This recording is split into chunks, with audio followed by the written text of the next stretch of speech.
URC round number 6, I believe, make-up games. There's been 5 of them on this weekend. We'll go over some key events, some stats.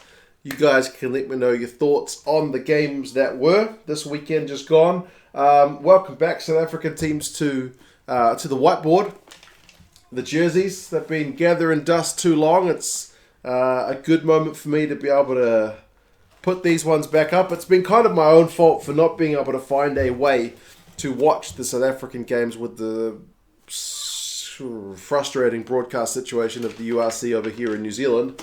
But anyway, with that problem sorted, I did manage to see 3 of the games from the URC this weekend. And the other 2 I've seen the highlights. But we'll go through some stats and whatnot. And as I said, you guys can let me know your thoughts. The first one, Sharks and Scarlets. Like, if you didn't see this one, what do you reckon the halftime score was? Looking at 37-20. It was like 6 points apiece. Crazy, man. Second half. It just goes bonkers. Some of my old favourites kind of getting on the scoreboard, which is to be, which is pretty pleasing. There were tries. I mean, to be fair, Kerwin Bosch missed a few penalties actually in the first half. The Sharks could have been up by more. A couple of them were pretty long range ones, but yeah, it was an exchange of penalties. And the Scarlets guys actually went in front. Shingler's try. Start of the second half, it was like a set play where they didn't set a maul. Kind of had the Sharks' defence a little bit at 6s and 7s. Put them up 13-6. But then Fussy, my man Apalele Fussy, he's still got some gas, doesn't he?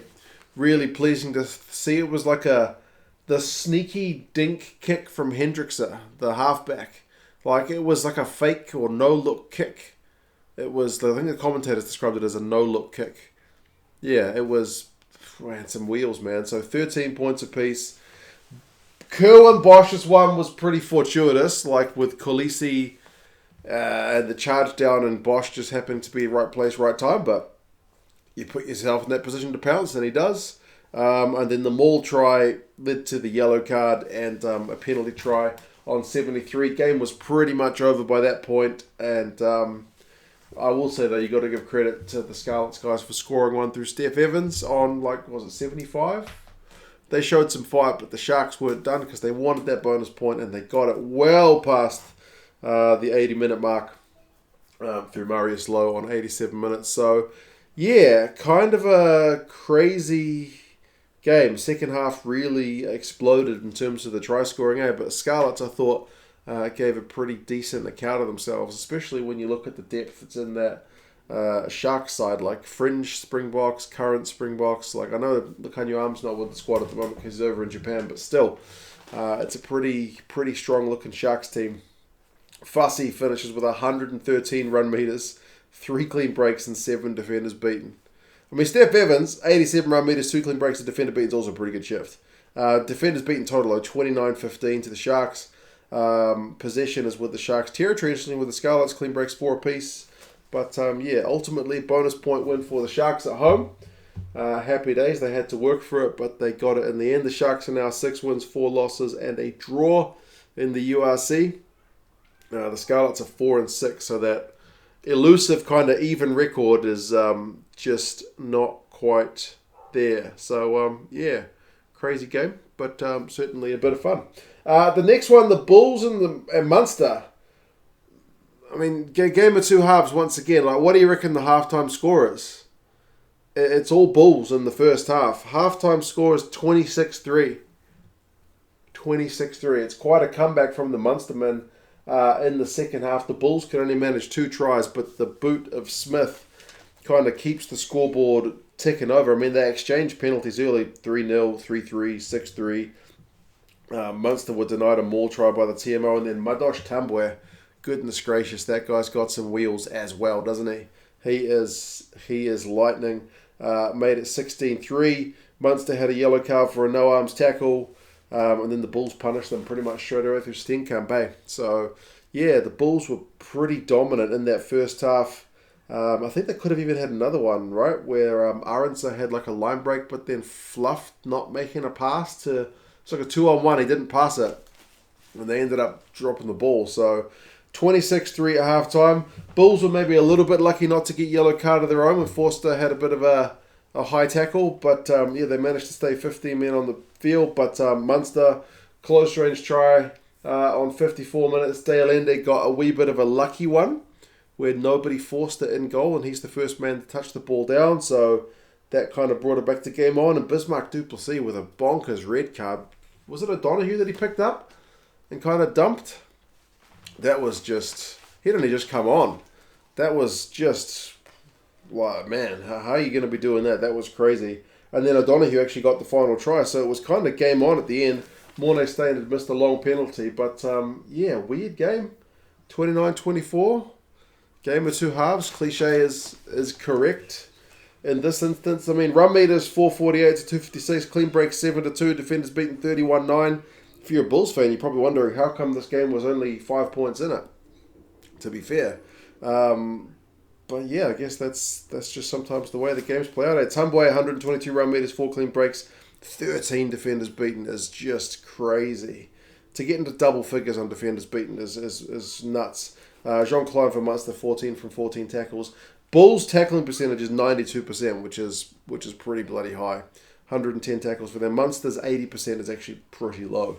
123 tackles. I know there's been, interestingly, like when all the games were up in Europe, the South African fans were not too happy with the refereeing in the URC, and now that we got some games down south, I've seen a bit of a role reversal. So sometimes that's home crowd. I should ask, like, what's the deal with the crowds? Because there were various kind of states of attendance in some of these games. Some of them seem to have more fans than others. I'm not sure if there are still limitations in South Africa or what. We definitely still have limitations here in NZ. Ulster and Leinster is the only one that wasn't down in South Africa.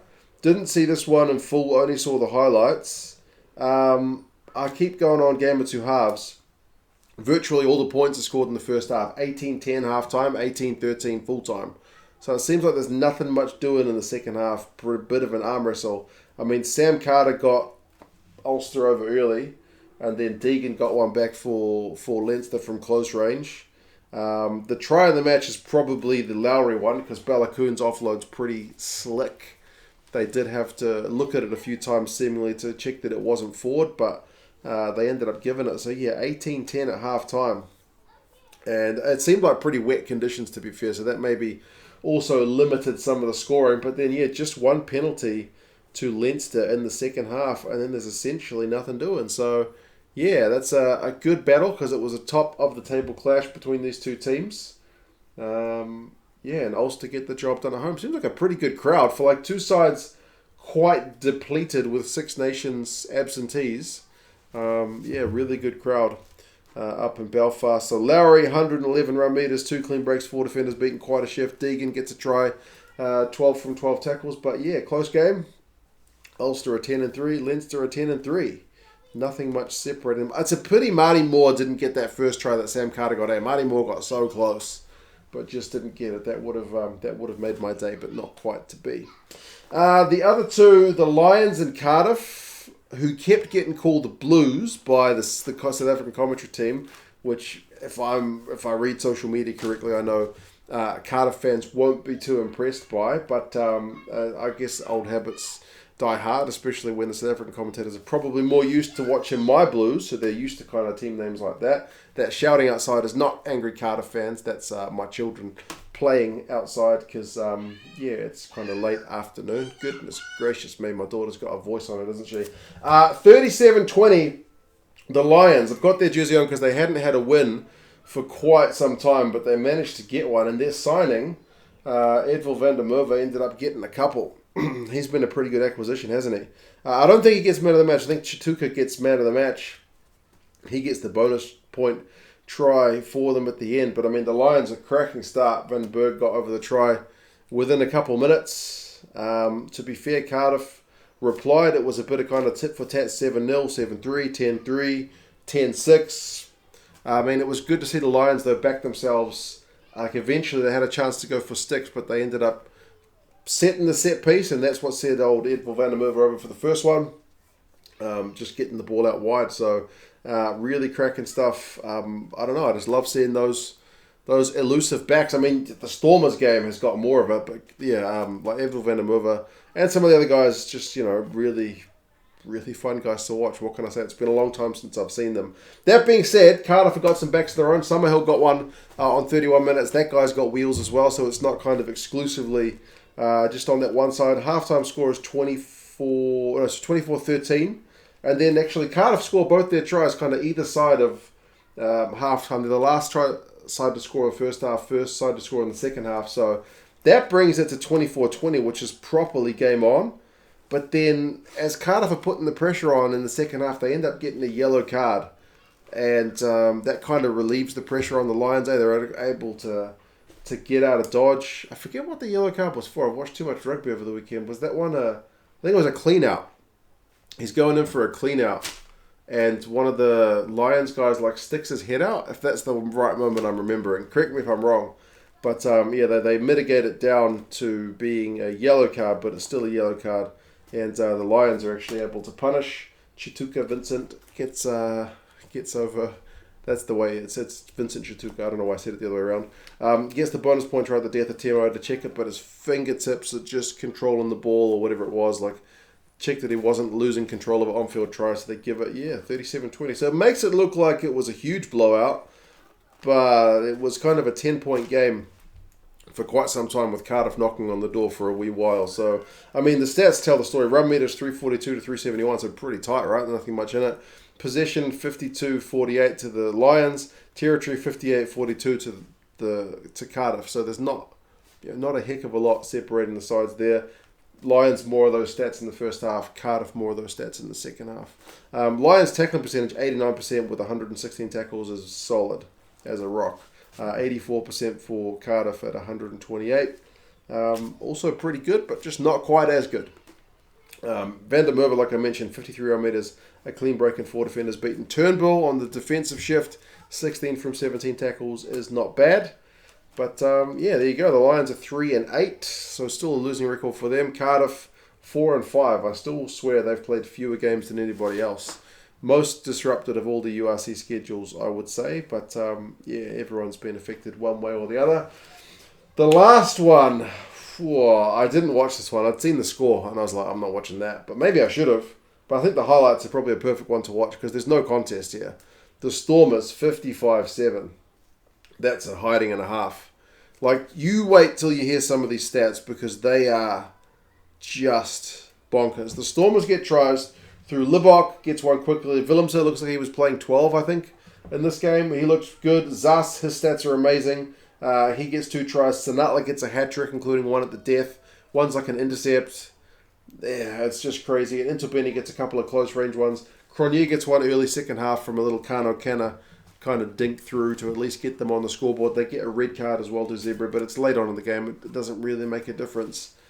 But, the Stormers just absolutely ran riot. I mean, halftime score is 33-0, and they don't quite double their score, but they pressure on pretty well, don't they? I mean, the stats. 65-35 is the position. 60-40 is the territory. But it's this one. Run meters. Zebre have 164. What are some of the... Here's some of the other games. 342 was the Lions. 371 was Cardiff. 235 was Ulster. 270 was Leinster. Just these... 883 was the Stormers. Run meters. 883. In context, when the All Blacks put 100 points on Tonga, they cracked 1,000 run meters. So 883 is pretty high. It's almost never done. As I said, it's not the highest I've ever seen, but it's very, very high. They were just absolutely having a field day. Zas has 166 run meters, 5 clean breaks, and 9 defenders beaten. Ivan Rus, who's like a Lucy, has 97 run meters. That's just bonkers. A clean break and 9 defenders beaten. Yeah. It's crazy stuff. The Stormers absolutely ran riot. I got to admit, I'm still not used to seeing a lot of these players playing for their new teams in South Africa. I'm not really used to seeing Kolisi in a Sharks jersey. That's still a bit new to me. Van der Merwe, him in the Lions jersey, I think I'm already kind of used to that. But it's just a bit of something different, isn't it? So Yeah, there you go. The Zebre boys are none from 10, and the Stormers are 5-4-2, so it's 2 draws. Their record is slightly in the positive in terms of wins and losses. Upcoming games in the URC this weekend, which also has the Six Nations teams playing: Bulls, Scarlets, Glasgow, Edinburgh, the Lions, Munster, Sharks and Zebre, and then Stormers, Cardiff. So these 4 sides travelling in South Africa kind of switch round to play teams that they are. They've not played in the round just been. So, yeah, interesting times in the URC. 4 from 4 for the South African teams. And I know the European teams have been depleted of some of their internationals, but that's pretty encouraging. Because I've been waiting for this for a long time. And when the South African teams were up in Europe and getting beaten at the start of the season, my whole thing was, let's wait to see how things go down in South Africa. Let's wait to see how things go down in South Africa. Sure enough, it's only 1 week. But that's a pretty positive statement. Once these teams get some of their internationals back, it'll probably be a little bit of a different story. But remember, these guys, whatever Springboks they had, they didn't have them at the start of the season as well because they were off playing in the Rugby Championship and their tour of Europe. So, yes, it's an interesting week. Pleased to see South African guys back in the action for mine because it's been a long time since I've seen them. But, I'll stop ranting and raving and go look after the children because my wife... It is her turn to cook dinner tonight. Happy days. Don't have to cook. I'll cook tomorrow. Anyway, you guys take care of yourselves and I'll talk to you again soon. See you later.